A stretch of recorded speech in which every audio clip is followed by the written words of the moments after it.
Campo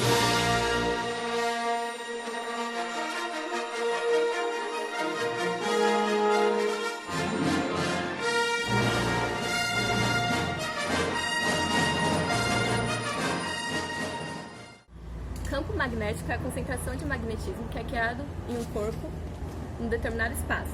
É o ímã que cria o campo magnético, da mesma forma como é a carga elétrica e a massa, que respectivamente criam os campos elétrico e gravitacional. Isso pode ser mostrado através da imagem de um vetor, um ímã que é representado pelo vetor B. As linhas de indução partem dos vetores de indução magnética e dirigem-se do polo norte para o polo sul. Agora falando sobre as linhas de campo magnético. As linhas do campo magnético são tangentes, ou seja, elas não podem ser cortadas. Além disso, elas são curvas, porque têm origem por mais do que uma massa.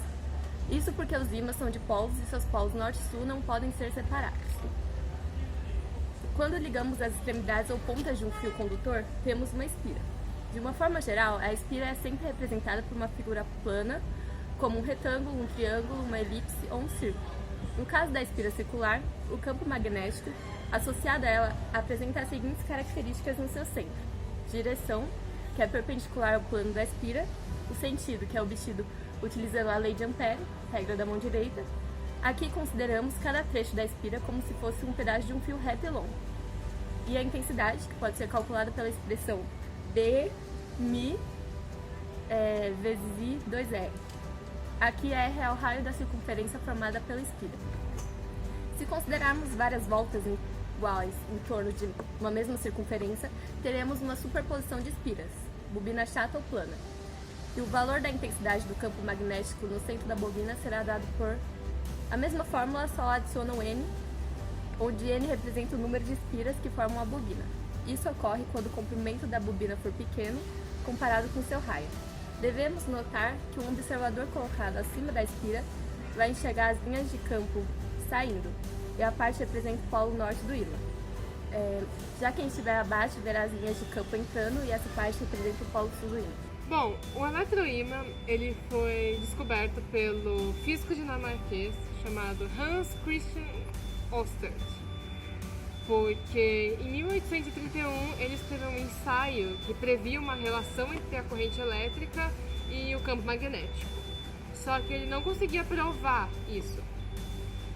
Até que um dia ele conseguiu criar um experimento que conseguiu provar essa relação. O experimento consistia em um circuito elétrico de alta corrente, que ele colocava uma bússola perto. A agulha da bússola, que se move através do magnetismo, pelo magnetismo, acabava se movendo. E isso era a prova de que a corrente elétrica gera o campo magnético. Então, a minha parte é explicar a fórmula e o cálculo do eletroímã, que consiste basicamente em uma força de atração entre dois objetos ferrosos, e a fórmula consiste em um N, que é a quantidade de espiras ou voltas que você dá em volta do solenoide, o I, que é a corrente, o valor da corrente em ampere, o K, que é a constante de valor 4 vezes π vezes 10 a menos 7, o A, que é a área de superfície do núcleo ferroso, que tem que ser, é melhor que seja um ferro doce, ou não, acho que tem que ser.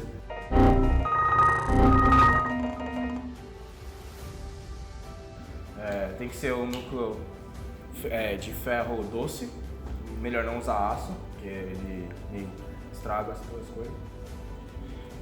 E o G, que é a distância entre o eletroímã e o objeto a ser atraído.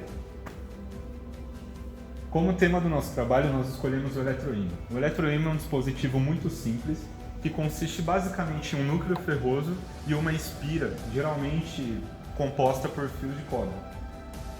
O funcionamento dele se deve da seguinte forma: você insere uma corrente I numa ponta com polaridade negativa, ela vai percorrer toda a espira, chegar nessa ponta com polaridade positiva. E sempre que você induz corrente em um fio, ele é capaz de gerar campo magnético.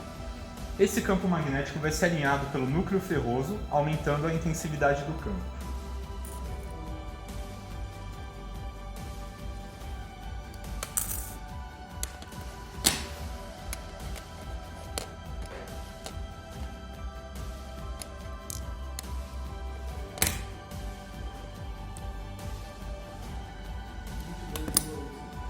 Os eletroímãs têm inúmeras aplicações, desde instalações delicadas, como telégrafos, telefones e campainhas, até em grandes instalações industriais. Nesse exemplo, vou explicar o disjuntor. O disjuntor é um eletroímã que funciona como interruptor de circuitos.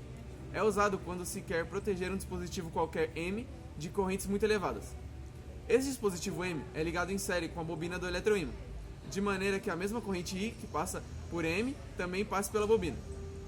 A armadura A do eletroímã é sustentada pela mola M, de tal maneira que para valores admissíveis de I, ela não se desloca para os polos. Mas para valores de I superiores a um valor prefixado, a força de atração sobre a armadura vence a mola. Então a armadura desce, a haste AC, gira ao redor do ponto o ponto D se separa do ponto E e o circuito se abre. A corrente deixa de circular e o dispositivo M fica assim protegido de uma corrente alta. Antes de optarmos pelo eletroímã, pensamos em outros 2 projetos. O primeiro seria uma bobina de Tesla que gerasse energia o suficiente para produzir a faísca característica desse experimento.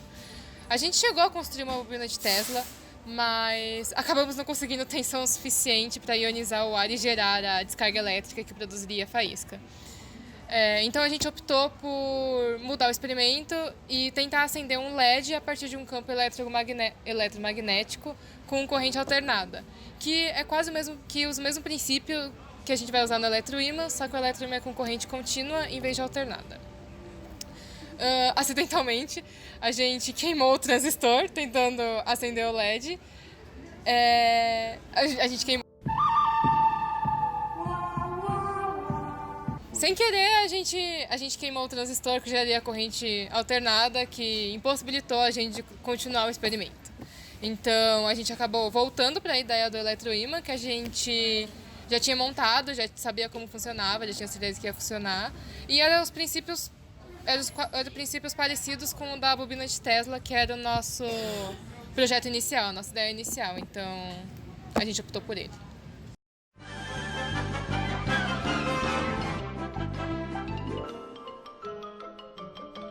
Isso é tudo, pessoal.